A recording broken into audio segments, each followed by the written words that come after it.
So the work starts slowing down. You know, I've been trying to stop drinking everywhere you go. It's like, Budgie, what do you want? Never won. All over the shop, and you're smashed, and you know you're talking crap. People are gonna look at you like. We bring you an international star who has collaborated with Craig David, Britney Spears, Missy Elliott, P. Diddy, Mary J. Blige, Looney Tunes, Timberland, and more. The one and only Juggy D. But in the studio was Rob, Rishi, and as we know him now, Jay. All in the studio, starts playing this record. Yeah, man, this is a vibe. You know, his hook comes on. I just want to dance with you. And I'm standing there, and all of a sudden, I've heard it a few times, and I went, they all just stopped and went, what was that? Juggy D, the inspiration, took Timberland shopping down Southall Broadway to ABC Music Store in his star years. What's the difference between performing here in the UK and in India? India is different. Bigger production, bigger show, bigger crowds, bigger. How did the crowd react to you differently in terms of the UK crowd and the Indian crowd? Over in India, their level of respect for me as an artist there is like heaven and earth. Wow. Here, people, they've got one or two songs. Sometimes they won't even come and say hello to you. So, you know, I'm blessed. I'm happy. You know, but money's not everything. You know, I've blown a lot of money over the years. Welcome back to Take a Seat. This is the #1 channel for mindset and motivation. I came from McDonald's to making it to millions, but I get it. Business might not be your thing, which is why I started this podcast. I bring on loads of celebrities, sports stars, music artists, because maybe their journey might resonate with you. And today's no different. We've brought a pioneering music artist on. He's been on our screens for over 2 decades. He started with Jay Sean and Rishi Rich and done many different remixes with Craig David. He's also been on the Bollywood scenes as well with Humtum. So please welcome Juggy D. What's happening, man? What's How you happening, doing? bro? Sean, very well. Thank you for having me. Looking very cool, bro. Thank you. It's finally we get some good weather in the UK. So Yes. I thought I'd wear my 2-piece today. But yeah, it's good to be here, man. Thanks for asking me to come on and share my experience of life, and hopefully, yeah, like you said, hopefully it can resonate with some people and maybe give them some inspiration along their journey. Definitely, because you definitely inspire me. I Thank you. remember back in 2004 when I'm driving down in my little KA, I'm blasting your tunes out, bro. Wicked, man. Thank you. Even my Gora friends, bro, they Wicked, knew your song wicked. Sonia. Like, Sonia, ni Sonia. Do you know what? It's mad. Thank you, man. I appreciate that. This Sonia has been 20 years now since that album came out. Come on. And you know, exactly 2 decades we're celebrating this year. And you know, I still remember going back, Channel U, MTV. Yes. They were supporting our music, man, and mainstream radio was playing our stuff. And I remember, you know, Channel U, I don't know if you remember Channel U. It's going back, it's probably a little bit before your time, but Channel U, they used to have, you could text in, and the text would come at the bottom of the screen. Yeah. And I used to watch it, and I used to be looking at it, and sometimes he'd say, yeah, this Juggy guy, I don't know what he's saying, but I'm loving it, man. And, you know, so you're right. It did resonate with non-Indians and Gore, 100. white people and black people. And we got a lot of love from them, man. And still do. Yeah. And yeah, I would definitely, you know, resonate with all of that because one of my best friends was a Gora. White guy. Yep. And another one was like a European who lived on the road. And I used to have this little KA with a little hatchback. Yeah. The biggest subwoofer in there. Yeah. But the biggest thing is it changed your whole song because it picked up on all of your beats. Yeah. And you know that subwoofer beat of Sonia, everyone was just like, I need that song. Oh, even though they couldn't understand what you were saying, that beat, the flow of it, it just changed it, bro. Wicked, man. Who composed that beat? That was so that was produced by Mental, who is cousin, Rishi Rich's cousin, and a big producer in his own right. You know, he was massive in Tanzania and Africa. Okay. Made some mad music out there.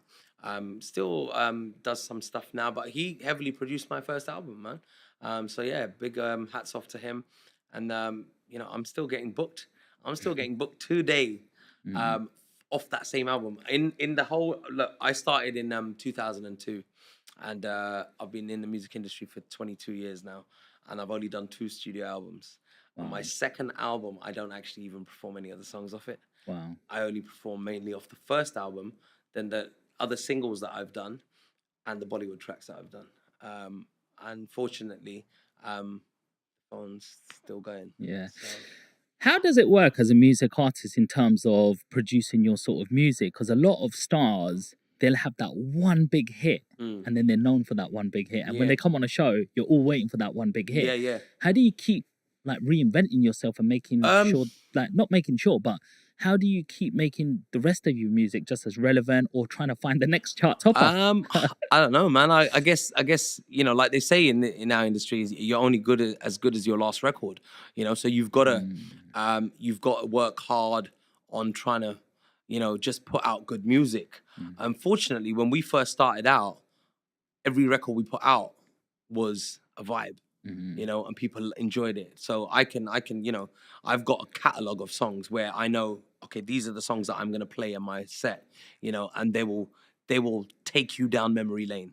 You know, nostalgic songs, Dance With You, Sonia, Billo, Humdum, Nejina, you know, and the list goes on. Right. And then I will put in like cover tracks. I'll do covers as well. And that, like, here, I do like a 40-minute set, 45-minute set if I'm doing a wedding or something. But in India, I've got to do 90 minutes. Wow. So minimum showtime is 90-minute set. So that's a lot of material you have to have, you know, and that has got to be predominantly your own. Otherwise, they wouldn't book you, right? Because they want that artist, they want the international singer, and blah blah blah. But you know, it's I guess I just got to be very real and say, you know, the people I've worked with have been great. You know, Rishi, Mentor, and everybody else along the way. We've put some really good music together, and it's still, you know, still sounding fresh now, man. So 100. very blessed, very blessed. I was listening to it all this morning, bro. Oh, wicked, man, wicked. How do you stay fit? Like in terms of 90-minute set, that's a workout, bro. It is. So unfortunately for me, I hate cardio, right? In the gym. Like I hate being on a treadmill. I love cycling. I can cycle for hours, right? You put me on a bike and I'll cycle for hours.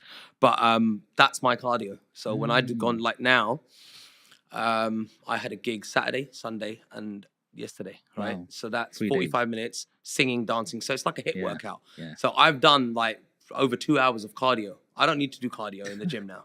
You know, I can just make sure I focus on my food and go to the gym to just pump some iron, you know, keep the muscles tight. But I've been out of the gym for a bit. I've just been doing some other stuff. But generally, when I'm on point, it's like if I put my blinkers on and I go in, I'm very all or nothing, right? So when I'm on it hard. So I'm gearing up to get ripped and get the 6-pack back again, because I've had it before and I've been there and I've done it and I've seen your picture as well. You've been there as well. So you know what it's like, right? So you can get there. And then sometimes you fall off a bit and you think, sugar, man, I need to get back out there. You know how to do it, but you just can't find the time all the time, or you can't get consistent enough because you've got other things going on. And I think that's the hardest part. For me, I've given up a lot of stuff over the last few years. You know, I used to drink, I don't drink anymore. I used to smoke, I don't smoke anymore. I used to eat meat, I'm now pescatarian. You know, so I've made a lot of changes. So I'm not too hard on myself either. Like, I'm not thinking, right, I haven't got my 6-pack yet. But what have you got? What have you achieved? Let's think about the things that we have got. You know what I mean? And I think sometimes now I'm kind of navigating into another part of this, you know, this journey, if you want to call it, or this podcast, where how do you go from, you know, being that party rock star person to getting to now being a sober rock star? You know, that's a journey in itself, you know, but that's all about your mindset, you know, and kind of training it in a way to benefit you. Yeah. Do you think the entertainment industry has this like behind the scenes of like drugs, or this socializing of you have to have a drink at an after party, or like does it have that sort of stigma behind it as well? So do you have that peer pressure, shall I say, you know? I don't know if it's I wouldn't call it peer pressure. I just think it just comes with the industry. You know, it's a social thing. You know, being in the music world, everyone seems to drink. being in, certain businesses. It's like, okay, let's go for lunch, right? And it's a liquid lunch, right?